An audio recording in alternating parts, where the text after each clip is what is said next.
नमस्कार प्यारे साथियों। झारखंड के विद्यार्थियों के लिए बहुत ही खुशी का दिन आने वाला है। जो विद्यार्थी सीजीएल परीक्षा को रद्द करने के पक्ष में हैं, यह 2016 से जितनी भी परीक्षाएं हुई है उसको रद्द करने के पक्ष में हैं, तो आप सभी लोग सपोर्ट जरूर कीजिएगा, जिससे नए नए चीज़ों को आप तक हम पहुंचाने का प्रयास करेंगे। फर्स्ट में देखेंगे यहाँ पे किस आधार से मैं इतना कॉन्फिडेंस लेवल से आपके सामने बता रहा हूं। तो एसएससी एमटीएस की परीक्षा में धांधली का मास्टरमाइंड रोशन मुखिया पकड़ा गया है। अब इसी बात से मुझे भी शक था पहले भी कि आखिर नेपाल बॉर्डर पर क्वेश्चन रातों रात कैसे पढ़ी जाती है, कौन ले करके जाता है, वह भी झारखंड का चतरा जिला का। बहुत सारे विद्यार्थी नेपाल में जाकर के क्वेश्चन पढ़ते हैं, हजारीबाग के विद्यार्थी नेपाल जाकर के पढ़ते हैं, तो पश्चिम बंगाल जाकर के पढ़ते हैं। आखिर इन लोग को लेजने वाला कौन ऐसा व्यक्ति रहता है? परीक्षा माफिया का कबूलनामा। एसएससी और बैंक की परीक्षा 2016 से ही धांधली चल रही है। 2016 का मैं बता दूं, आपको जिक्र किया है यहाँ पे, तो इसे विस्तार से समझते हैं। 2016 में ही यहाँ पे डिजिटल इंडिया आया हुआ था प्रधानमंत्री की तरफ से, ठीक है यार। उस समय झारखंड में बीजेपी का शासन था।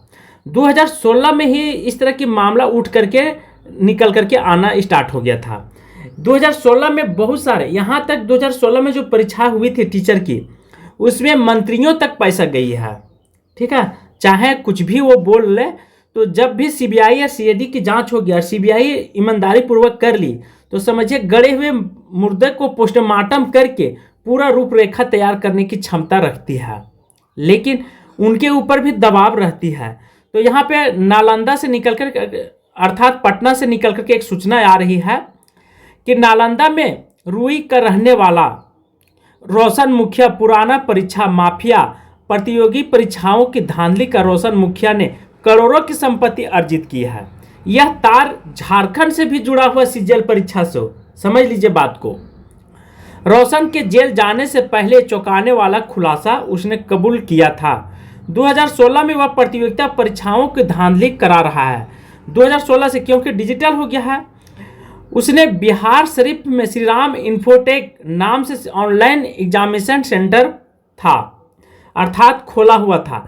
हजारीबाग में भी इसने लाया, हजारीबाग को बदनाम किया, ठीक है। क्योंकि देखिए, पटना के विद्यार्थी हजारीबाग आकर के क्वेश्चन पढ़ रहे थे, जैसे नाम को बदनाम किया गया।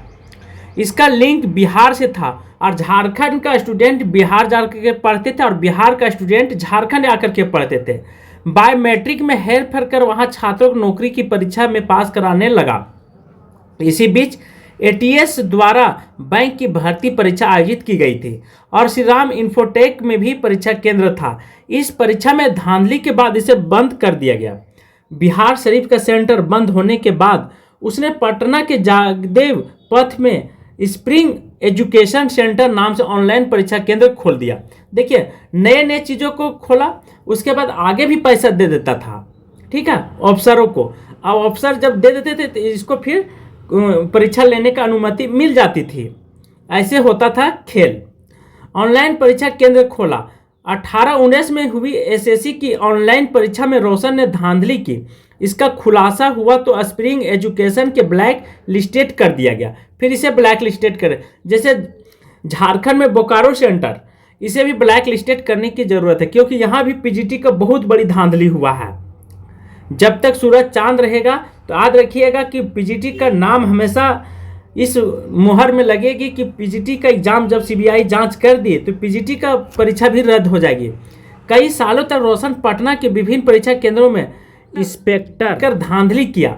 रोशन ने कहा कि वह पूर्णिया और पटना में कटिहार के जदयू नेता रोशन मंडल, वैशाली के विवेक कुमार, शेखपुरा के गौतम उर्फ गौरव और प्रिंस पांडे के साथ मिलकर ऑनलाइन परीक्षा केंद्र खोला है। देखिए, इन सभी नेताओं को भी ये पैसा देता था, तभी तो इसको संरक्षण प्राप्त था। पूर्णिया स्थित पूर्णिया डिजिटल और गर्दनी बाग स्थित स्वामी अध्यापन एजुकेशन नाम से दोनों सेंटर में इस गिरोह के करोड़ों की कमाई हुआ। और रोशन ने कहा कि बायोमेट्रिक में हेर फेर कर फर्जी छात्रों से परीक्षा दिलाकर नौकरी दिलाता था। इसी तरह पूरा सीबीआई जांच हुई तो समझिए कि झारखंड में भी इसका 5 सेंटर था। बिहार और झारखंड में रोशन के 5 ऑनलाइन सेंटर हैं। सोच लीजिए, बिहार और झारखंड में 5। रोशन मुखिया ने इस खेल में करोड़ों की संपत्ति अर्जित की। घटना में कई जगहों पर जमीन भी लिया। इसके अलावा बिहार और झारखंड में फिलहाल इसके 5 एग्जामिनेशन सेंटर हैं। स्वामी अध्यापन पूर्णिया डिजिटल के अलावा गया घाट के पास बंजरपुरी, कुम्हार, राजीव नगर और रांची में भी रोशन का परीक्षा केंद्र है। ये बहुत बड़ी निकल करके आ रही है। इसीलिए बहुत सारे शिक्षक दावा भी कर रहे हैं और बहुत जल्द 2016 में जितने भी परीक्षाएं हुई उस पर भी गाज गिरेगी यदि सीबीआई जांच हुई तो। और 2016 के बाद देख रहे हैं कि 2024 में पीजीटी का एग्ज़ाम हुआ तो इसमें 90%, थोड़ा मोड़ा नहीं, सेंटर में 2 बार एग्जाम होती है, प्रथम पाली सेकेंड पाली, और एक विषय के नहीं अनेक विषय की हुई होगी। ठीक है, तो रांची में है तो इसका मतलब रांची से भी धांधली हुआ है। इसीलिए बहुत सारे जिलों का स्टूडेंट जा करके इस और ध्यान देते हैं। तो ये बहुत बड़ी खबर निकल करके आ रही है। आसमान पर सीजीएल का कट ऑफ, लाखों निराश। कर्मचारी चयन आयोग की ओर से 12 मार्च को घोषित कंबाइंड ग्रेजुएट लेवल की परीक्षा अर्थात सीजीएल की बात मैं कर रहा हूं। 2024 अंतिम परिणाम के कट ऑफ ने लाखों अभ्यर्थियों को निराश कर दिया है। उम्मीद से बहुत अधिक कट ऑफ होने पर अभ्यर्थी सोशल मीडिया पर अपनी चिंता जाहिर कर रहे हैं, तो वहीं मोटिवेशनल स्पीकर भविष्य के लिए मार्गदर्शन देते दिखाई दे रहे हैं। इसी के साथ परीक्षा सूची जारी करने की मांग भी उठने लगी है। सीजीएल 2024 के टीआरई 2 परीक्षा के आधार पर कंप्यूटर नॉलेज टेस्ट, मॉड्यूल और डेटा एंट्री और स्पीड टेस्ट लिया गया था। मूल्यांकन के लिए चयनित उम्मीदवारों का कट ऑफ पिछले परीक्षाओं से बहुत अधिक है, क्योंकि देखिए जितना बार आप परीक्षा आप कैंसिल होगा, ध्यान रखेंगे, उतना अधिक विद्यार्थियों की संख्या क्या होगा, बढ़ेगी। जब विद्यार्थी की संख्या बढ़ेगी उतना कंपटीशन भी बढ़ती चली जाएगी। अर्थात दूसरा पॉइंट यहाँ पे ये भी देखा जाता है कि विभागीय लोगों का आरक्षण दी जाती है 50%, तो वो सब नीचे से ऊपर चले जाते हैं। जब नीचे से ऊपर चले जाते हैं तो जो नीचे का पद रहता है, जो पद छोड़ते हैं वह पद खाली रह जाता है। तो ऐसे इस मामले में सरकार को पुनः फिर से मूल्यांकन करके निकालना चाहिए कट ऑफ मार्क्स, ताकि जो पीछे का जो इन लोग कुर्सी छोड़ करके आगे बढ़ते हैं उन कुर्सी पर दूसरे विद्यार्थियों को भी जगह मिलना चाहिए बैठने के लिए। तो यहाँ पे कुछ विद्यार्थियों का कट ऑफ जारी किया गया है, इसे विस्तार से समझते हैं। 2024 में अनारक्षित का कट ऑफ था 322 अंक था, जबकि ओबीसी का 306 रखा गया था। एससी के लिए 285 था और यहाँ पे ईडब्ल्यूएस के लिए कट ऑफ मार्क्स 300 जारी किया गया था। ठीक है, आप खुद देख लीजिए।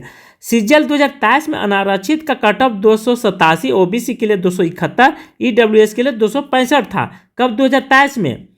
और एससी का कट ऑफ 252 था। वहीं 2022 में अनारक्षित, ओबीसी, एससी और ईडब्ल्यूएस का कट ऑफ क्रमशः 270, 242, 213, 228 हो गया था। अब देखिए हर राज्य में पेपर लीक का मामला उठ रहा है, हर राज्य में। इस पर एक नई कानून बनाने की ज़रूरत है और कड़ी कानून, ठीक है, कठोर से कठोर कानून व्यवस्था होना चाहिए। 23 में हुआ, 24 में हुआ, 22 में हुआ, ठीक है। इस तरह से लड़के लोग क्या है, व्याकुल हैं, बार बार परीक्षा दे रहे हैं, फिर भी जो है से यह सही रूप से लागू नहीं हो रहा है, सही रूप से भर्ती नहीं ली जा सकती है। तो कहीं ना कहीं इसमें बैठे हुए अधिकारी क्या है कि जड़ में दिमक लगे हुए हैं, इन सभी को निकालने की जरूरत है। अनारक्षित कट ऑफ 52 अंक अधिक हो गए। सोचिए 2022 की अपेक्षा जब फर्स्ट बार ली गई थी उससे कहीं 52 अंक अधिक हो गया। 2022 की भर्ती ओबीसी के अंतर 60 अंकों से अधिक हो गया। यह स्थिति तब है जब इस परीक्षा का बहुत सारे चीज़ों को विज्ञापन समय में पदों की बहाली नहीं ली जाती है। अब सोचिए कि 4 साल 5 साल के बाद आप विज्ञापन लेंगे, परीक्षा लेंगे, तो निश्चित है विद्यार्थियों की संख्या बढ़ती जाएगी। 7 साल बाद मिले थे सर्वाधिक आवेदन। सोचिए यह 7 साल से निलंबित था। एसएससी की सबसे बड़ी भर्ती में से एक सीजीएल परीक्षा 2024 के लिए 7 साल बाद रिकॉर्ड अभ्यर्थियों ने आवेदन किया था। सीजीएल 2024 के जरिए assistant session officer, income tax inspector, excise inspector, auditor, sub inspector, CBI junior account और आदि पदों पर के लिए देश भर में लगभग 36,73,453 पद आए हुए थे। मतलब इतना विद्यार्थी क्या किए थे, भाग लिए थे। ठीक है, ध्यान रखिएगा, 36,73,453 अभ्यर्थियों ने आवेदन किए थे, जो कि 7 साल में सबसे अधिक थी। सबसे पहले 2016 में 38 लाख अभ्यर्थियों ने इस भर्ती के लिए दावेदारी की थी। 2017 में 30.26 लाख, 2022 में 34.80 लाख अभ्यर्थी ने भाग लिया। सोचिए 2016 से मामला निलंबित है और यह अभी तक भी पूर्ण रूप से नहीं हो पा रही सक्सेस। तो कहीं ना कहीं सरकार में बैठे अधिकारियों का भी गलती है। संख्या लगभग 17,727 थी, जो अंतिम परिणाम में घोषित 18,174 हो गए हैं। 2023 में पदों की संख्या लगभग 7,859 थी और वहीं 2022 में लगभग 3,601 थी। तो इस तरह से पदों की संख्या में हमने बहुत सारे चीज़ों को बता दिया हूँ। अब 2024 की भर्ती में लगभग 36.73 लाख अभ्यर्थी ने आवेदन दिया था। प्रतीक्षा सूची जारी करने की मांग कर रहे हैं अभ्यर्थी। सीजीएल 2024 में चयन से वंचित रह गए अभ्यर्थियों का कहना है कि बड़ी संख्या में पूर्व में चयनित आवेदन करने से साल दर साल प्रतिस्पर्धा बढ़ती जा रही है। गैर आधिकारिक आंकड़े में कहा जा रहा है कि सीजीएल 2024 में शामिल 5,000 से अधिक अभ्यर्थी सीजीएल 2023 में लगभग 18,000 सीजीएल 2022 में इससे पूर्व परीक्षार्थी ने चयनित हो चुके थे। पूर्व में चयनित अभ्यर्थी उच्च वेतनमान के पद के लिए आवेदन कर देते हैं और उच्च वेतनमान का पद मिलने पर पुराना पद क्या करते हैं, छोड़ देते हैं। यहाँ पे सरकार को थोड़ा सा गंभीरता से ध्यान देना चाहिए कि पुराने पदों पर नई विद्यार्थियों को चयन करना चाहिए। नए चयनित पद को छोड़ भी देते हैं। दोनों की स्थिति सामान्य अभ्यर्थी के नुकसान होता है, क्योंकि यह तो पद खाली रह जाता है या फिर पहले की नौकरियों को मिल जाता है। लिहाजा प्रतीक्षा सूची जारी होने का 1-2 अंकों से चूकने वाले विद्यार्थियों को चयन कर लेना चाहिए, ये विद्यार्थी का कहना है। बहुत अच्छी बात है, इस पर सरकार को गंभीरता से लेना चाहिए, क्योंकि जैसे क्या होता है कि पुराने पद छोड़ करके नए पद को ग्रहण करते हैं तो पुराना पद का कुर्सी खाली रह जाती है। तो यहाँ विद्यार्थी अपना पक्ष रख रहे हैं, कह रहे हैं कि इस पर पुराने नए विद्यार्थियों को मौका मिलना चाहिए। जहाँ पे 60,000 मिल रहा है और जिस पुराने पद पर 40, तो इस विद्यार्थी को यदि 40,000 भी मिलेगा बेरोजगार लोगों को भी, तो बहुत बड़ी खुशी निकल करके आएगी उनके अभिभावक के लिए, उनके माता पिता के लिए।